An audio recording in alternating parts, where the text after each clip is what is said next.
2024 na kung saan sa ngayon ay wala na po tayong binabantayan na sama ng panahon dito sa loob ng ating area of responsibility. Tuluyan na po na nakalabas sa ating area of responsibility ang Bagyong Leon at palayo na po ito. Easterlies ngayon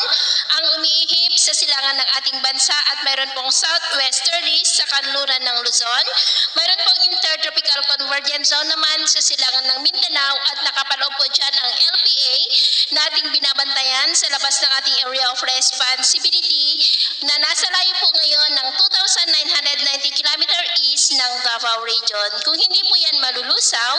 ay papasok po dito sa loob ng ating area of responsibility sa Lunes at kasabay ng pagpasok nito ay ang paglakas naman po ng bugso ng amihan next week. Kaya patuloy natin yan nababantayan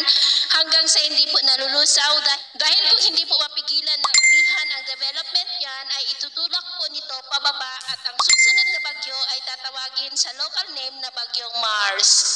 At ito naman ay pinapakita ng forecast model natin pong ginagamit hanggang po sa susunod na 2 linggo. At sa lagay ng ating panahon,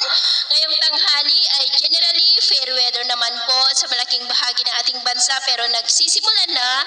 ang cloudy skies with isolated rain sa ilang bahagi ng Benguet, Mountain Province, ilang bahagi ng Central Luzon, Aurora, Calabarzon, Mindoro Provinces, Northern Palawan, Panay Island, Masbate, Cebu, Bohol, ilang bahagi ng Northern Mindanao at Sorsogon. At sa susunod po na mga oras ay mas maraming lugar na ang makakaranas ng cloudy skies with isolated light to heavy rains, lalo na po dito sa malaking bahagi ng Luzon at ilang bahagi ng Visayas at Mindanao. Kaya mag-ingat pa rin po tayo sa mga banta pa rin ng mga pagbaha at pagguho ng lupa.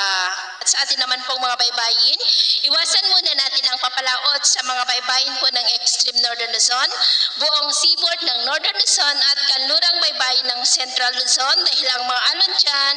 ay posibleng aabot po hanggang sa 4 to 7 meters height. Kaya hanggat maaari ay iwasan na muna natin ang papalaot dyan sa mga may kulay pula para mas makaiwas sa mga sakunang